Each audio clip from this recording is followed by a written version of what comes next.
Okay, this is my family genogram. It's going to be small, but I'll send you pictures so you can see it bigger.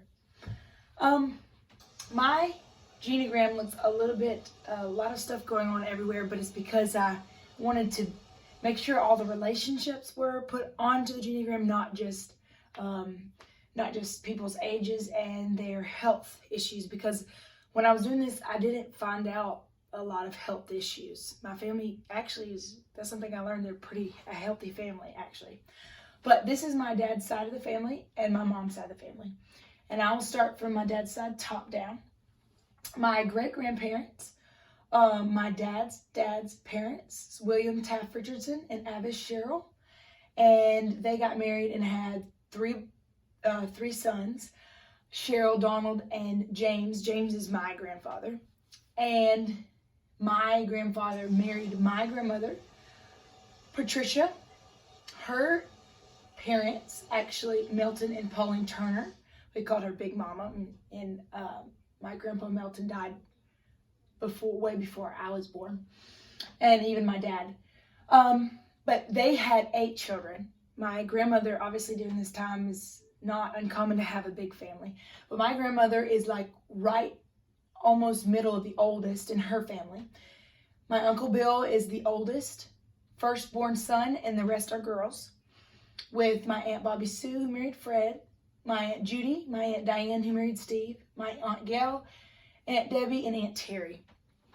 And my whole great aunt side, they're all really close with my grandmother. So that's why I made sure to put the relational lines of closeness. There are several lines that are double green lines, which means that they have a close relationship, not just a harmonious relationship, so even closer than a normal relationship, which my grandmother has a normal harmonious relationship with all of her siblings. The only health issues on this side of the family so far would be cancer in my great-grandmother, and then cancer in my Aunt Gail, who actually did die from breast cancer. My grandmother and grandfather were married in 1959. My grandfather had an affair with another lady named Patricia and ended up marrying her. So her name is Patricia Richardson, and also my grandmother's name is Patricia Richardson. That's why we have this black triangle here, which symbolizes a family secret. So once that happened, my whole dad's side of the family, they're not as close with my grandfather because he was not really there most of their childhood. So I have all of the red conflict marks going from him to all of his children. Once the grandkids got about, I think I was probably 6, 7 years old before he came back into our lives and would invite us over for Christmas with his wife then. He was just weird situation, so we're not close to him at all. But we're all very close to my Nana, Patricia. And then she had 4 children. My dad is the second oldest. My Uncle Mike is older than him. He married my Aunt Jen. They have a very weird relationship. My Aunt Jen is very kind of neglecting towards my Uncle Mike. But Aunt Jen had a daughter before in a marriage, Kayla, who has a baby named Rowan. So I have a great cousin, or third cousin, something like that. And then they both had a child together named Chloe, so that's my cousin. And they all lived together, which is why I have the circle of household around them. And then my dad is the second oldest, and I'll come back to him. And then I have my Uncle Robbie, who's the youngest brother, who married my Aunt Patty. They lived with my youngest cousin Faith, lives with them because she's still in college, and then my 2 older cousins. And then my Aunt Lori is the baby of the family. She's younger than my dad by 12 years, so they didn't grow up together a lot, but she married a pastor, and through that commonality, she and my dad are really closer than any of the siblings, and she's also really close to my grandmother because she's the only daughter. So I have those lines going there. And I'm also very close to all of my cousins on this level, except for Kayla, the step cousin, not as close to her. But no health issues with anybody except the grandmother and great aunt. So everybody was really healthy.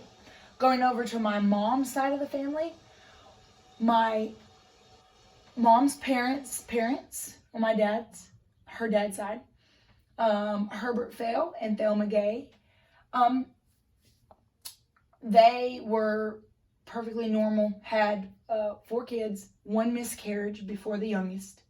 My papa was the oldest. He's now passed. And then he had a younger brother, Devon, who got married. And we think that my Aunt Jean is suspected psychological issues. But then also Darlene, his little sister, and then Danny, his little sister. My Aunt Darlene is a problem child. So she has cut off herself from all of her siblings and their spouses. That's why we have all this red. She's on kind of death's door right now. But then we have my Uncle Danny, who's the one person who's really close to my mom. My Uncle Danny actually was 12, I believe, when my mom was born. So my mom always says that he would grow up saying that was his little baby doll, taking my mom around, first niece. Excuse me. I found out this side of the family, most everybody worked in the paper mill industry up until they died, all of them, whenever they passed. A few smokers sprinkled throughout my entire family, but apparently that was a thing back in the day. Everybody smoked. And then, obviously my papa had lung cancer from the paper mill. That's why he died. And he also had diabetes, which took his leg. So he was an amputee. And something I didn't say, my other grandfather was a double amputee. So that's kind of cool. Terrible, but cool. My grandmother's family, my Grandpa Freddie Jenkins and Maddie Todd, perfectly normal, sweet family. No health issues. Had five girls. And my grandmother falls right dead in the middle. My Aunt Joyce, she was very suspected psychological illnesses, because what happened was my grandmother, Maddie, died giving birth to Maddie, my great aunt, which left my grandfather, Freddie, alone to take care of the girls. And then one day, the girls got a phone call, 5 girls living in the house with their dad, got a phone call that, like a ransom phone call, and their dad was found in a car in the trunk dead. So it's a miracle that those 5 girls were not sent to DHR or to foster care homes. They asked if they could stay together, so they had a cousin be their legal guardian, and they all 5 stayed in the house together and took care of one another. I believe the baby was only like 14 months old, and then the oldest was 16. So my Aunt Joyce has psychological suspected issues because she had to be a mom at 16 years old to her 4 little siblings. So she ended up never getting married, and she died young. I also have that my grandmother was her caretaker. Until she passed away. And my Aunt Betty and my Aunt Maddie are the only living sisters of my grandmother, so they're very close still. My Aunt Maddie and her husband, abusive relationship. Nobody really talks about that side of the family much. But my grandmother and my grandfather were married in 1959, and my grandmother was 12 and my papa was 19 years old when they got married. And the situation was, they got married so that my granny could get out of the house, because there was 5 girls living together. They all were trying to get married young so that they wouldn't, so they would have a caretaker, basically. So my now grandfather, who my grandmother married after my papa passed, he was my grandfather's best friend. They both saw my granny one night at a drive-in, they said, and they both said that they wanted to marry her, but my papa got to her first. So years later, in 2000, James Skelton found my grandmother again, and she married him, the second marriage. So they both got to have her, which is kind of fun. But unfortunately, my grandmother's now his caretaker because he's had all kinds of cancer. He's in remission, but he's still not doing great. Because he's not doing great, there's a lot of tension between my mom and her sister and him, because he's giving a lot of stress to my grandmother because of that. But then you have my mom, Renee, and my Aunt RB, who has been married 3 different times. And then my mom and my dad were married in 1984. I found out that both of my parents are first-generation college graduates, which I was very proud to find out. And then my parents are very close with my mom was a daddy's girl. And then I already said my Uncle Danny was like her baby. And then with her sister. And then my RB, my aunt, and my granny, Mary Catherine, they're very close. My sisters, my parents had 3 girls, 2 miscarriages, and my little brother Hans was stillborn. My sister Hannah is the oldest. She's 29. She married Colin. They have Valor, and they are expecting a baby next May. And they all live together. My middle sister Haiti is 26. She married Thomas, and they have Canyon, who's not 1 yet. And then there's me, who's engaged, but I went ahead and put in love with Isaiah Foster. And me and my sisters, we all have a very close relationship. And of course, I included the 2 miscarriages before me. And then my stillborn brother, Hans, who was carried basically up until term. The patterns that I found, a couple cancer, a couple smokers, and a couple diabetes. But health-wise, my family was pretty healthy.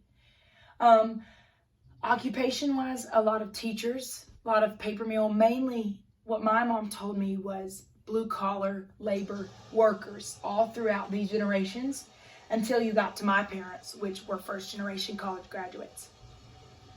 The most interesting thing about doing something like this is I actually didn't have to go very far to find all this information because both of my parents are very intentional about listening to the older generations, writing things down. My mom has scrapbooks, all kinds of documentation. And some of the things that my grandmother, Mary Catherine Jenkins, went through growing up, my mom has convinced her to write a book about because of 5 girls growing up on a farm all by themselves. It's a very interesting topic I think people would want to hear. But anyways, I did love that both of my parents knew so much information, and that really inspired me to really go all out and try to learn everything I could about some areas I don't know much about the situation. It's a touchy subject. This side of the family, little touchy subject. But for the most part, being able to know people's names and what they did and who they are to me really impacted me because now I get to keep this forever and I can tell mine and Isaiah's kids, this is your family tree. This is who you came from. And the patterns I was proud of is for the most part in my family, everyone has gotten married and stayed married until death. And we've also kept really close relationships within immediate family. Each immediate family is really close to each other. And I'm really proud of that. So that's something that I learned. And spiritually, my whole mom's family Methodist, my dad's family was Baptist. When they got married, they turned Pentecostal, and the rest is history. But I'm very proud of my family heritage, and I'm very thankful for this opportunity to get to mark everything down so that I can show my kids where they came from and where I came from. So yes.